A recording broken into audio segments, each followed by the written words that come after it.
4 मास राम जी किष्किंधा में रह करके व्यतीत किए। जब 4 महीना के बाद भी उन्हें सीता जी का पता नहीं लगा, तब राम जी बड़े दुखी हुए और लक्ष्मण जी से बोल पड़े, मृता चे जानकी वीर प्राणास्तक्ष्याम्य संशयम्, मृता चेद सीता पांगे किम में देहेन लक्ष्मण।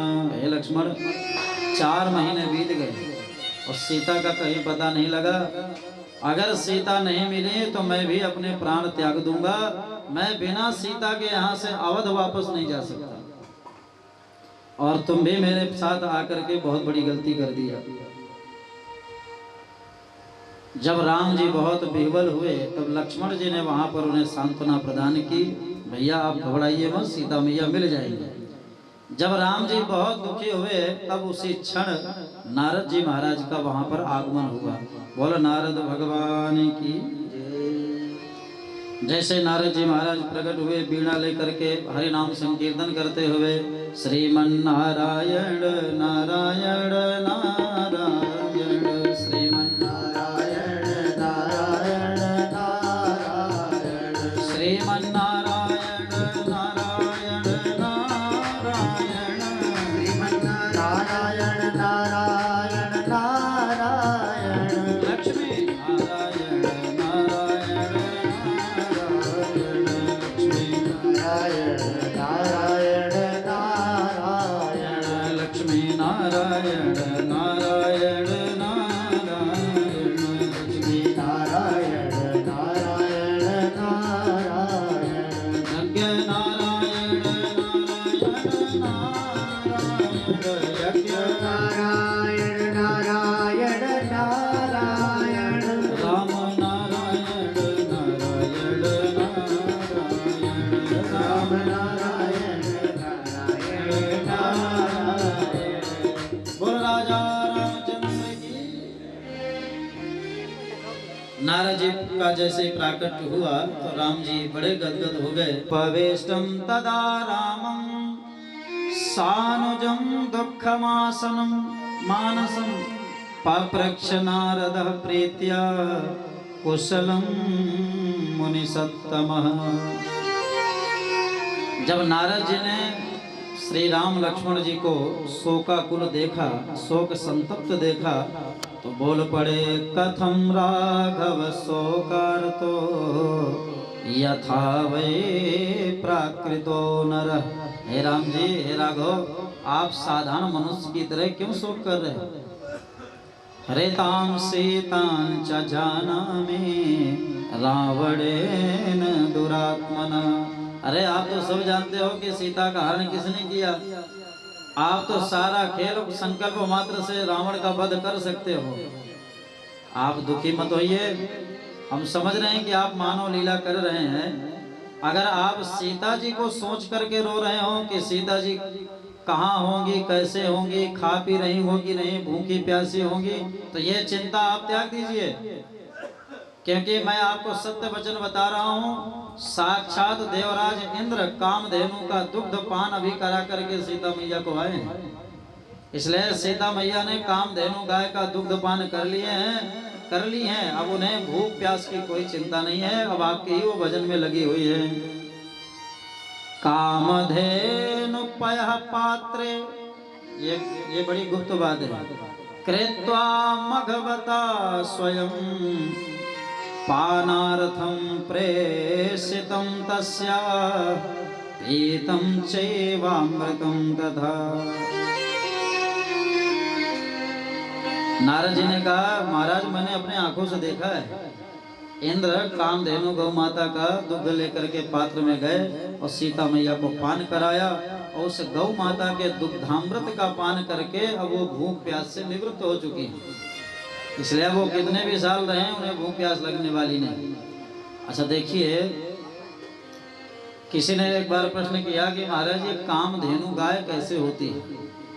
तो कामधेनु गाय स्वर्ग में है, लेकिन वस्तुतः अगर देखें तो जो हमारी भारतीय या सनातनी नस्ल की जो देसी गौ माता है वही कामधेनु है। बोल गौ माता की। 10-20 लीटर दूध देने वाली गौ माता नहीं, जिनके सींग है, ककुत है, और जो एकदम देसी गौ माता है, भारतीय है, जो सनातनी गौ माता जो है, उसी को कामधेनु कहते हैं। जब हम अपनी देसी सनातनी गौ माता की सेवा करते हैं, भले ही वो 2 लीटर 2.5 लीटर दूध दे रही हो, जब हम अपनी देसी सनातनी गौ माता का, वेद लक्षणा गौ माता का जब हम सेवा करते हैं, माँ मान करके उनकी आराधना करते हैं, तो वही देसी गौ माता ही हमारे लिए कामधेनु बन जाती है। बाकी और दुनिया में कोई कामधेनु दूसरी नहीं है। जो स्वर्ग में है उसकी बात छोड़ो, लेकिन जो इसी धरती में हमारी देसी गौ माता है, जब इनको माँ मान करके विधिवत उनकी सेवा करते हैं, उनका ख्याल रखते हैं, पूजा करते हैं, तो वही देसी गौ माता हमारे लिए कामधेनु बन जाती है। बोल गौ माता की। इसलिए कुरु धैर्यं महाबाहो तत्र सा वर्तते वस, सती धर्मरता सीता त्वां ध्यायन्ति दिवानिशम्। इसलिए नारद जी ने कहा, हे मर्यादा पुरुषोत्तम, हे प्रभु आप धैर्य रखिए, सीता मैया परम पतिव्रता है, वो इस समय केवल आपके ही ध्यान में वहां मग्न है, आपके अतिरिक्त किसी का ध्यान नहीं कर रहे। जब राम जी को नारद जी ने इस प्रकार से समझाया, तब राम जी को थोड़ा से सुख मिला, और नारद जी ने कहा घबराइए मत, अगर आप रावण का वध करना चाहते हैं और अगर आप सीता मैया को पाना चाहते हैं, तो आप भी आश्विन मास में नवरात्र व्रत का पारण करते हुए माँ भगवती की आराधना करिए। नवरात्रोपवासंच भगवत्याः प्रपूजनम सर्व सिद्धिकरम राम जप होम विधानतः। आप भी माँ पराम्बा जगदम्बा का जप होम के विधि विधान से नियम पूर्वक आप 9 दिन व्रत करिए प्रभु। और अगर माँ चाहेंगे तो जगत जननी सीता मैया आपके पास आ जाएंगे, और रावण का वध भी आप उन्हीं की कृपा से कर सकोगे। इसलिए सुखिना राम कर्तव्यम नवरात्र व्रतम शुभम। ये जो नवरात्र का व्रत है या 9 दिन का जो देवी का अनुष्ठान है, ये समस्त कष्टों का निवारण करने वाला है और परम सुख को प्रदान करने वाला ये 9 दिन का नवाह यज्ञ है। बोल नव दुर्गा मैया की।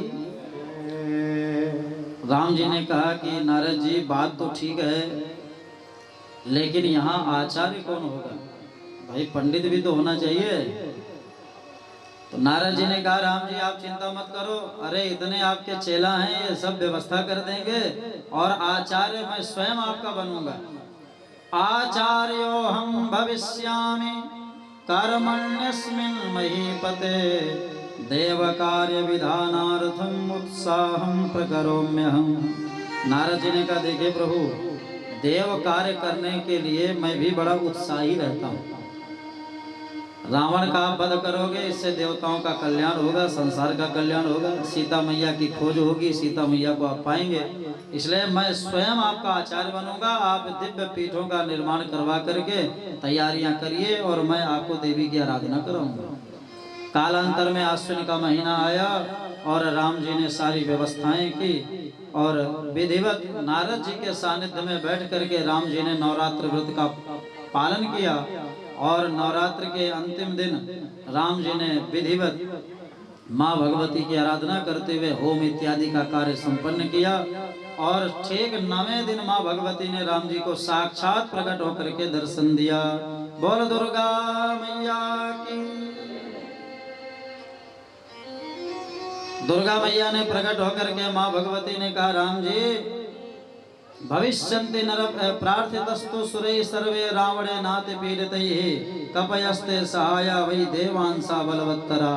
राम जी आप निश्चिंत हो जाइए, आपको सीता जी भी मिल जाएंगे, मेरे आशीर्वाद से रावण का वध भी आपके द्वारा होगा। ये सब बंदर आपकी सहायता करेंगे और इन सब के सहायता से और ये जितने देवता हैं ये सब सहायता करने के लिए आपके पास बंदर बन करके आएंगे। इन सब के बल से आप रावण का संहार करोगे। हत्वाथ रावणम पापम कुरु राज्यम यथा सुखम। और मेरे आदेश से रावण का वध करने के बाद आप अयोध्या में 11,000 वर्ष तक राज्य करोगे। 11,000 वर्षाणि पृथ्वी तले, ये मैया ने आशीर्वाद दिया और वहां से अंतर्हित हो गई। बोल भगवती दुर्गा मैया।